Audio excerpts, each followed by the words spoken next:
what is your theory or understanding of how humanity started? Like, where did we come from? What's going on there? Yeah, I don't know how much knowledge I have. I mean, we have researchers on the show and stuff, and I'm sort of more of a host, but I mean, I can speculate a little bit. I mean, I just don't think it's what we're sort of taught. I don't think I struggle between sort of the theosophical look of view of it, which is more about like these that there's different races, like there's a spiritual race and another sort of animal race, and then we come to sort of more intelligent man. It seems like there's these cycles of races, not races, species almost, like it's the way sort of life evolves. And then we'll get to a point where like we were sort of, I think their theory is we were sort of one sex before, and then we became two sexes, and then we're moving into like I think it's the fifth cycle. I don't know about that compared to more of like an ET sort of interventional DNA modification type thing. Like we have Bruce Fenton. I don't know if you guys know him. He's from the UK. I think he's from the UK. He talks about this event that happened 800,000 years ago. That was happens to correspond with the tektite fields in different parts of the world, Moldavite and these tektites that fell. And he thinks there was some sort of ET ship explosion over Earth, like almost like a war. That's sort of corresponds to us being modified as well. And it seems like there's some mainstream science that kind of backs up that our history keeps going back further and further and further. Now it's like officially it's 3 or 400,000 years. Before it was 100,000, then it was 200. Now it's 3 or 400. And it seems to be getting closer to what some alternative researchers like Bruce Fenton say was really like a real turning point in humanity, where we kind of got modified to become the modern human that we are, I guess. But it's interesting that even the mainstream scientists believe that there was 9 types of what's the word, hominid. I don't know. It's there's 9, like there's Homo florensis, like the hobbits basically is an accepted sort of species, not us, not exactly us, but something different. So now there's 9 different types: the Denisovans and the Neanderthals and the Cro-Magnon and so I think I think it's more of a hybridization type thing. Like we had this other guy on called what was his name now? And he was a he was a big hybrid guy. He believed in hybrid. Like I think he thinks that we come from like pigs and chimps. We're hybrids of pigs and chimps. That's getting pretty out there, but he thinks that it's not really evolution like they say it is. It's more hybridization. Yeah, I've never heard the theory that we've come from pigs before. That's a But they do say our organs are very similar to pigs' organs, right? Yeah, there's some real weird, creepy similarities. Yeah. right because that guy got the transplant, right? The heart transplant Heart from a pig. transplant, yeah. Yeah, Oh, really? Yeah. Interesting. The I think other he died aspect though. is it. Yeah, I I think think it it. only survived like 6 months. Wow. I think it takes us a long time to process pork as well, which kind of is another sort of interesting thing. Like the hardest thing we have to digest, I think, is pork. And then it kind of, when you look at some religions, I think Judaism and Islam, they both don't eat pork. Yeah, exactly. Interesting. So I guess I don't know like where we began and all that, but I just don't think it's what we say. I think it's open for interpretation. I think I'm starting to think that all this ET disclosure that's happening is almost more about, and why the history's been suppressed about giants and about ancient advanced civilizations, whether it's Egypt or Central America or South America. Like all that stuff is they kind of don't want us looking into all that. I mean, you can tell by how Graham Hancock was attacked when he came out with his last Netflix series, right? He's called a white supremacist and all this stuff. And again, and even just mentioning theosophy, they'll turn that into some race thing, but which it wasn't. But I think that what's happening is the governments this is my sort of pet theory now that I'm sort of coming up with, and I guess I've heard it before, maybe in the early 90s, but the governments had some sort of intervention. I mean, they were practicing with like occultism back then before the CIA was created. Like I'm going to recommend a podcast here from the Brothers of the Serpent and Marty Garza, who's a friend of mine.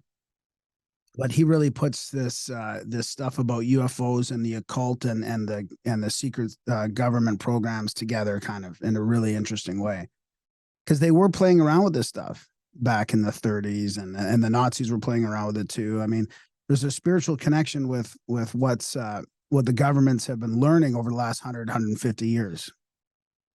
So my sense is that they played around and they realized it was real. They're like, holy shit, it's real. Then the modern sort of UFO thing happens. And I mean, there's some really interesting parts about what people like Jack Parsons and L. Ron Hubbard were doing, summoning the Whore of Babylon in the desert and stuff like that. And they were part of this modern rocketry club. So what I think happens is that the government started finding out the reality is just way crazier than they thought. Like my pet theory is that they realized like there's all these ETs, there's all this demons and angels, there's the occult and the spiritual influences plus ETs, and it's so much more. We're almost more like I think they realized that we are more like an experiment or being monitored constantly, over thousands of years, and that they can't let us figure this stuff out. And then the campaign of fear and the media and all this stuff, like the CIA basically said, we'll know our job is completed when everything the American public believes is false, or that quote, whatever that quote was, that is I probably got some of it wrong, but it basically means that they want to just hide everything from us, right? So I don't think that humanity was ready back then for the way reality is structured. And I think it kind of leaks out as we come along, and now this disclosure thing is bringing it to light. Like how is the phenomena itself going to respond to accelerated disclosure? Like people, because I believe that we have power in our minds, and our thoughts are things. We are powerful beings, and they don't want us to think that. They want us to be like we're just like worker slaves. They don't want us to think we have any autonomy over our reality. So how does the phenomena react? If that's true, and the phenomena is based on some kind of consciousness, how does it react to more people believing? Because whatever's happening with this disclosure, more people. I have friends that were never into this stuff. They're like, hey, UFOs are real. Like things are like there's almost like a deeper reality here that people are believing in. So how's the phenomena going to react to more people believing in it? So that's sort of, I'm going all over the place, but that podcast you got to listen to. There's 3 parts of it. And Marty Garza's kind of written an essay type thing, and Russ from Brothers of the Serpent reads it out, and they discuss it.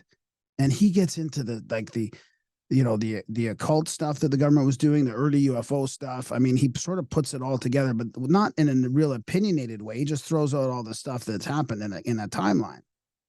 And it's really mind-boggling. It's called the spookiest story, and spooky as in CIA spook, I believe.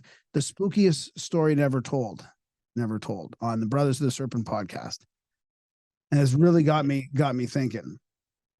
Because I just narrated this book also about early 1950s. So it's called The Saucers Are Real by Donald Kehoe. And Kehoe was on NICAP, one of the first UFO organizations that came about in 1952 or 53, I think. And the amount of evidence that they had back then, not even including Roswell. Like Roswell was like I think it was in Donald Kehoe's book. It was just like a different case. It wasn't called Roswell. They called it something by the border, like it was a desert crash by the border. There was a couple of times they mentioned, I thought that's Roswell that they're pointing to, but there was so much evidence of flying saucers, and Kehoe went over it all. And I don't think this is disinformation. It seemed legit that he was like trying to explain it away by all these other things. And there was no other explanation except for non-human intelligence back then. you know, and of course other researchers came around later on and said, well, it's more about consciousness and interdimensional stuff. It's not just ETs from other planets, but it just shows that we're living in sort of a greater reality, and it's been going on a lot longer than we thought. When was the first known sighting of a UFO?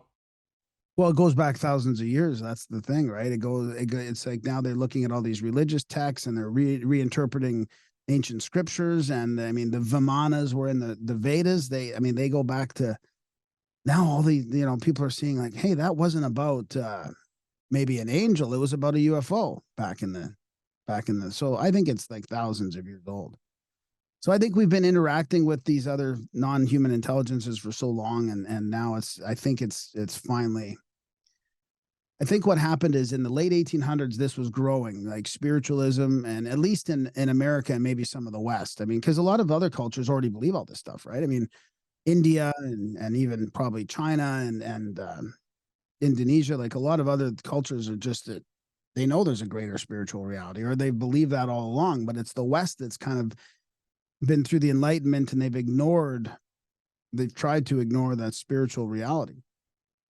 So in the late 1800s, spiritualism and theosophy was huge. There was politicians involved in the stuff. There was seances all over. There was people making contact with all kinds of stuff. There was a real sort of push against materialism and the science that happened, the scientism that was happening.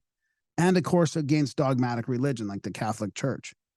But that all got squashed. I think that was really gaining steam, and it all got squashed, I think, in the early 1900s when they got rid of ether, when they came up with quantum mechanics and Einstein stuff, and then World War I really kind of redrew the maps and kind of reset the world and became more materialistic. So, but now we're coming out of that again. I think we're coming out of that, and people are realizing that there's more to reality. But just to tie back to the whole start of humanity is, and I think that's why there's the humanity, even the start of it is more spiritual than we think. Well, we weren't just evolved from sludge into humans and like eventually from apes to humans. I think there's more of a spiritual reality. We've gained sort of consciousness along the way somewhere through intervention, probably.